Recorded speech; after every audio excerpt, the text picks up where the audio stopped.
Hello dear learners, I am Dr. Neeraj Patharkar from Department of Management from the Bhopal School of Social Sciences.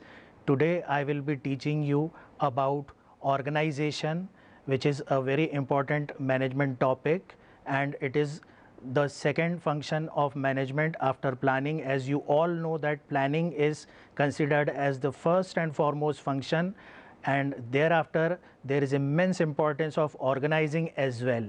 So today I will be focusing on organization, which is a very vital function of management, and in that I will be covering topics: meaning and definition of organizing, concepts of organization, organizing process, importance of organizing, organizational structure, formal and informal organization, span of management, delegation of authority, centralization and decentralization.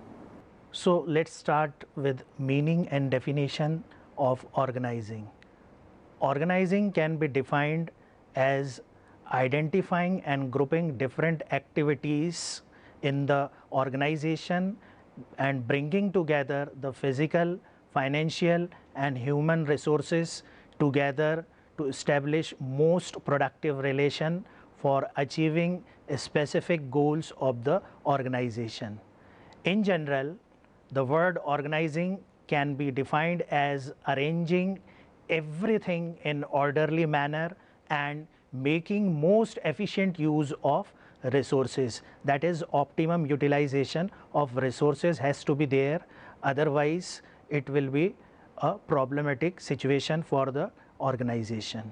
According to Henry Fayol, the father of functional management, to organize a business is to provide it with everything useful to its functioning: raw material, machines and tools, equipments and personnel.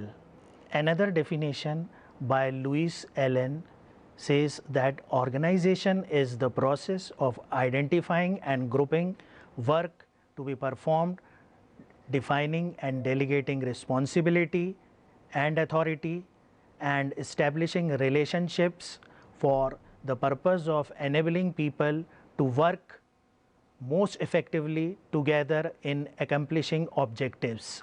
Now let's move to the next topic, that is concepts of organization. Basically there are two concepts. First one is static concept, second one is dynamic. Let's see what is static concept. Under static concept, the term organization is used as a structure, an entity or a network of specified relationship.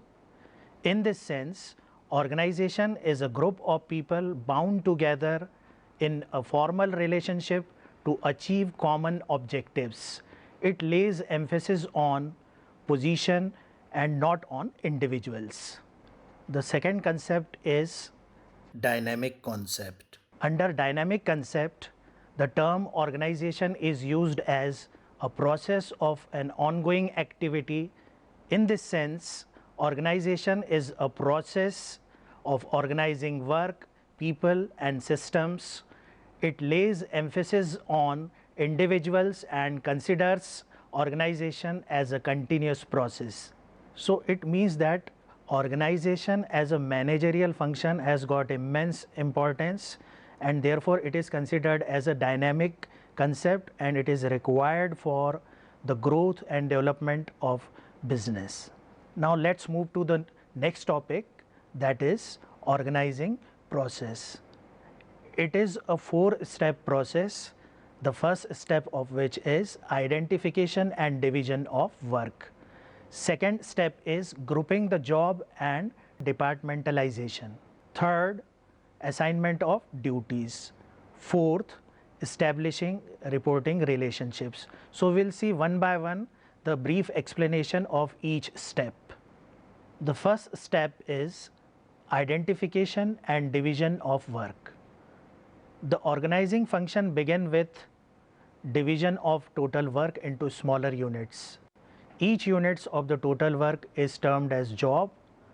The division of work in the long run leads to specialization.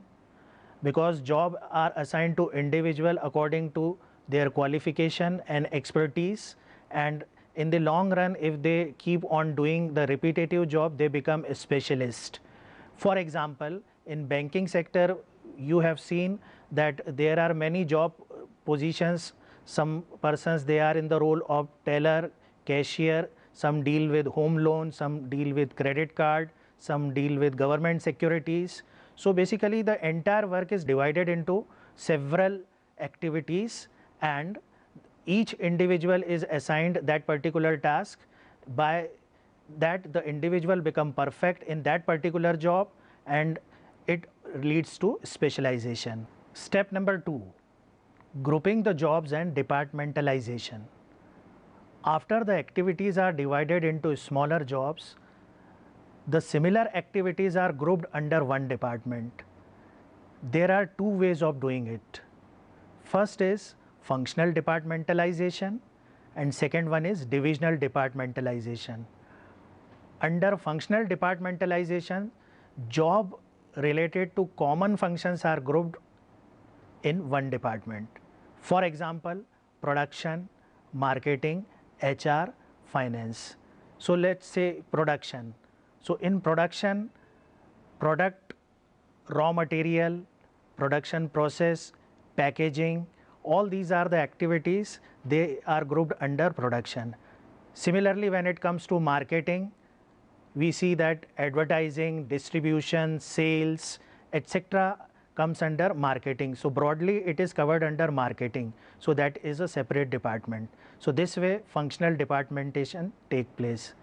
The second way is divisional departmentalization. Under this, the job related to one product are grouped under one department. It is generally seen in case of diversified companies. For example, Tata, Reliance, etc. We all know that these are entities which are highly diversified, so they have their division according to product.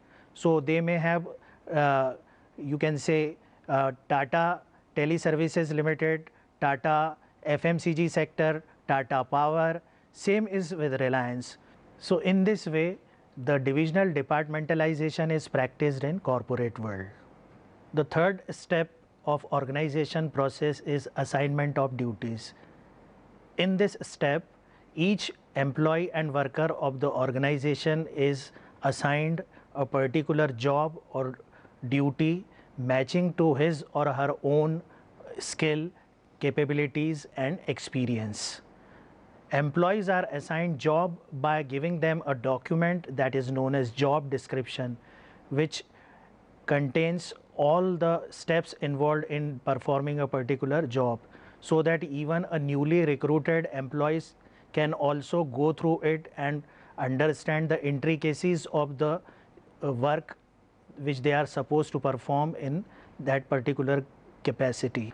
The fourth step of organization process is establishing reporting relationship.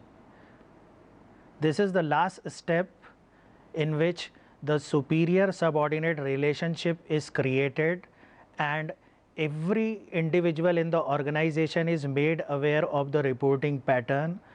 They are made aware that to whom they need to report and from whom they need to get the report. So this way there is no confusion amongst themselves and the organizational functioning can be done in a very smooth fashion.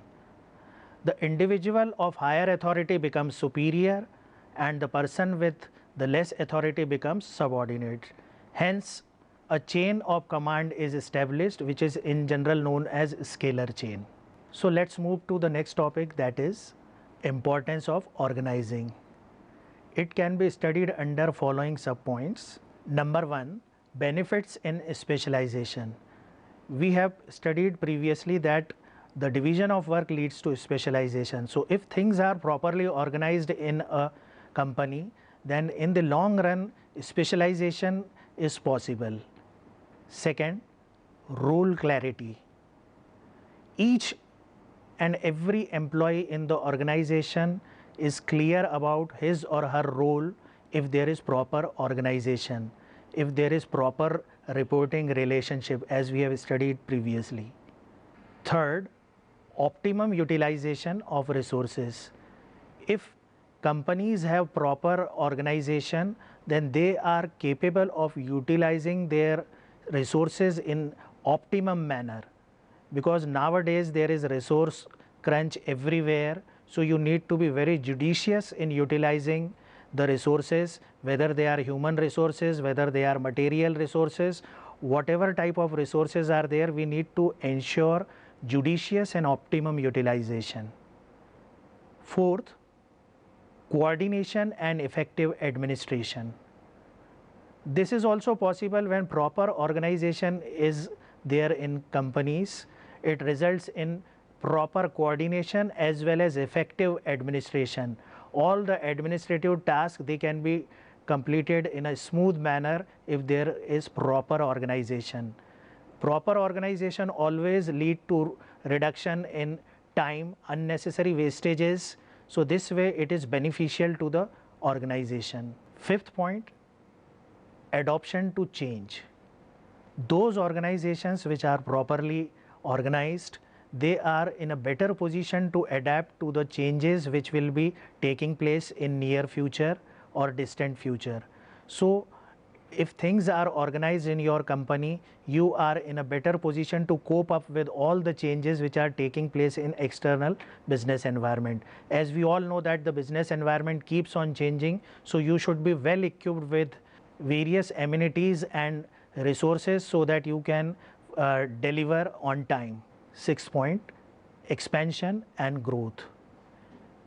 As we all know that business organizations, they strive for expansion and growth. It is the prime objective of all the business entities. So if organizations, they are properly organizing their activities, there is proper coordination, then definitely in the long run they will be able to achieve growth. It may be due to expansion, it may be due to diversification. So basically the vital function organization has to be there. It simply results in growth, development and prosperity. Last one is development of personnel. Those companies where proper organization is practiced, there is high possibility that it always results in increasing the capacity, potential of their employees. It always helps in honing the skills of their employees. They become specialized as there is division of labor. In the long run, they become specialists and they start thinking of promotions, they start thinking of their career growth and development. So this way, proper organization leads to development of personnel. It always results in all round and overall growth of the employees in the organization, which is not only beneficial for that particular employee, but it is also equally important for the growth of that organization. Now let's move to the next topic, that is organizational structure. Organizational structure can be defined as network of jobs, positions, responsibility and authority at different levels. It specifies the relation between people, work and resources. There are two types of organizational structure. So broadly, the two structures of organization are as under. First one is functional structure, second is divisional structure. Under functional organizational structure, the organizations are divided into smaller groups based on specialized functional areas such as IT, finance, marketing, research and development, production, purchase and so on and so forth. Similarly, the divisional organizational structure organizes the activities of business around geographical market or product and services on offering. So it can be understood well by example of Indian market, Chinese market, European market or in general overseas market.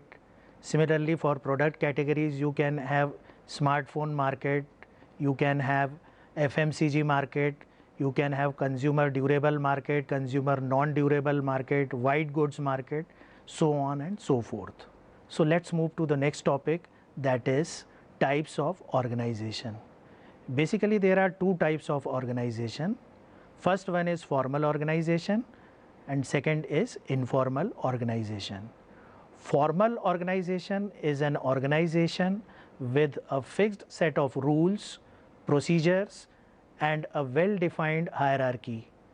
For example, all the public and private sector companies where generally the formal relationship exists as they are very complex and big organizations. Second is informal organization.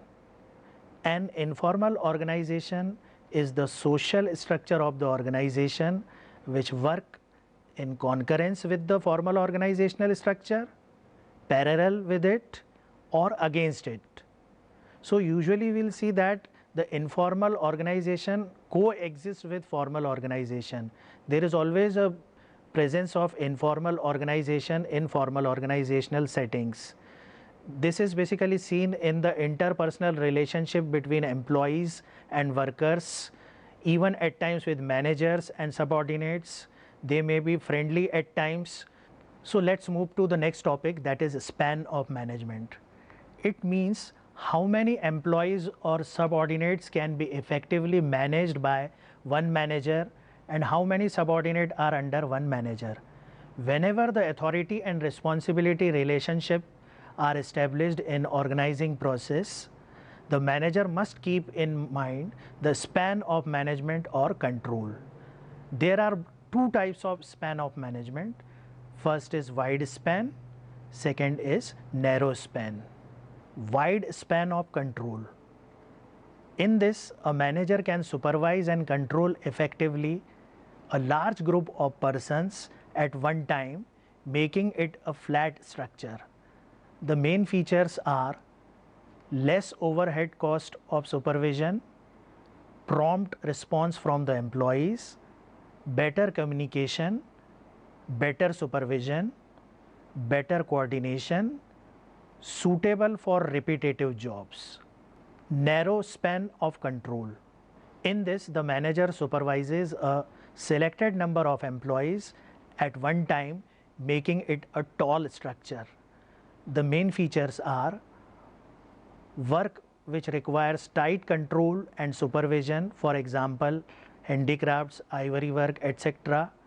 Narrow span is very helpful. Coordination is difficult to achieve. Communication gaps can come. Messages can be distorted. But at times it can lead to specialization of work also. Next, factors influencing span of management. That is, what are the factors which are considered or which bother the span of management. First one is managerial abilities. If the manager is efficient, he or she is capable of controlling more number of people. Similarly, competencies of subordinates. Those subordinates which are skilled, which are talented, which are highly educated, they can be easily monitored, they can be easily controlled.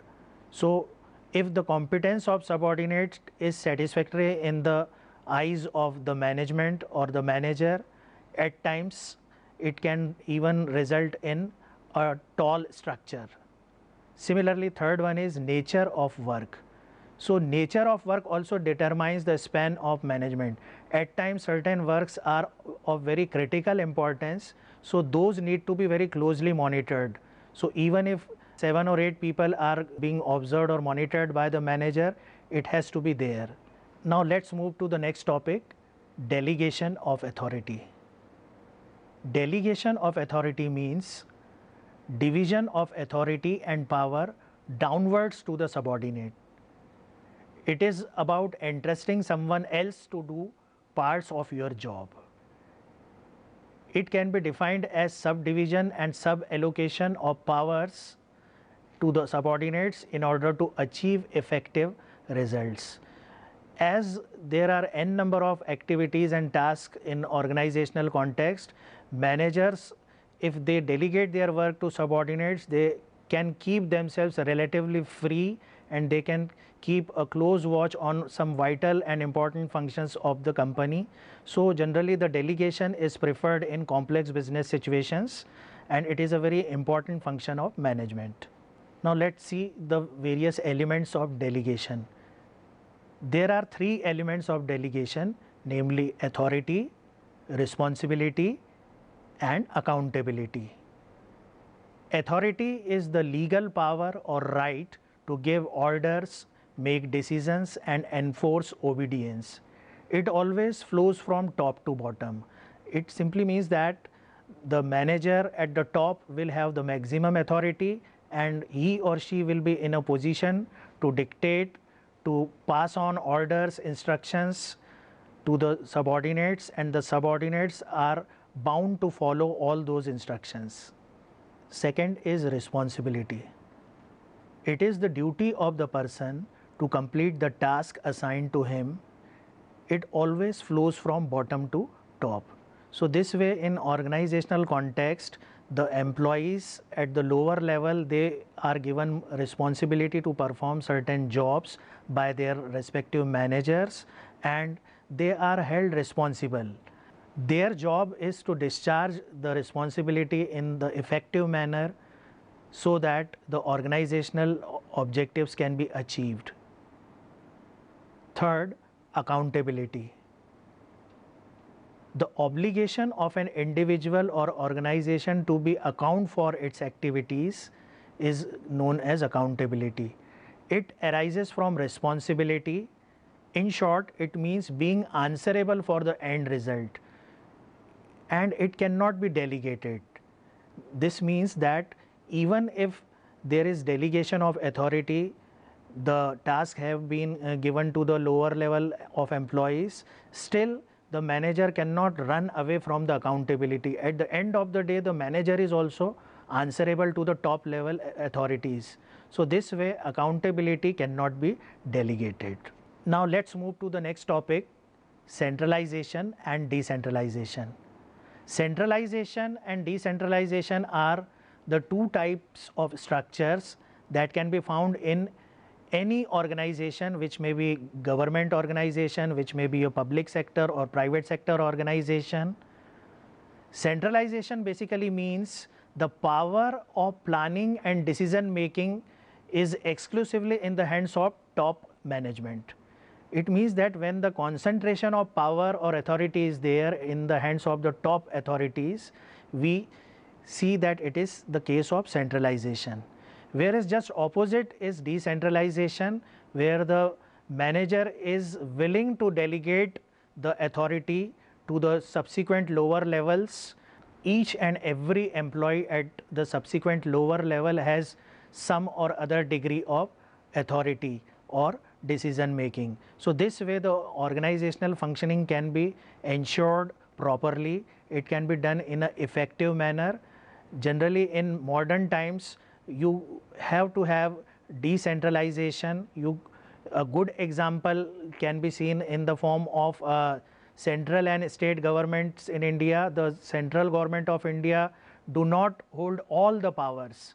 Several powers, responsibilities and duties have been delegated to the respective state governments. Similarly, when it comes to the corporate setting also, in complex business organization where the employee strength, it can be even up to 1,000 or even 10,000 employees if they are working in that organization, centralization cannot be practiced. It can be practiced in a proper manner only when the organization is of very small size. For example, in sole proprietorship concerns, partnership firms, in those situations centralization can be possible. But when it comes to big companies having different branches, if they are globally doing their business in different countries of the world, in that case there has to be decentralization. And decentralization also speak about the democratic setup, democratic lines. So this way, in modern business scenario, generally firms, those who are big in size, they always prefer decentralization. Now have a look at the differences between centralization and decentralization. Centralization of authority means the power of planning and decision making is entrusted in the hands of top management. It refers to the concentration of all the powers at the apex level. Whereas when we look towards decentralization, it refers to the dissemination of powers by the top authority to the middle or subsequent lower level of management. It is the delegation of authority at all the levels of management. Centralization is suitable for small scale organizations, as I mentioned earlier. Similarly, decentralization is suitable for large scale organizations having branches across the world or in a particular nation. In case of centralization, managers have less freedom of action, whereas in case of decentralization, managers have more freedom of action, which simply means that managers in case of centralization, they have very restricted powers in their hands, whereas in case of decentralization, they have got more power, they have got more authority, so they may take several vital decisions. Although in practical situation, they have to take the top authorities also into confidence, so that later on there is no such dispute in the organization. So dear learners, I hope you have properly understood all the topics related with this vital function of management, that is organization. See you later. Thank you.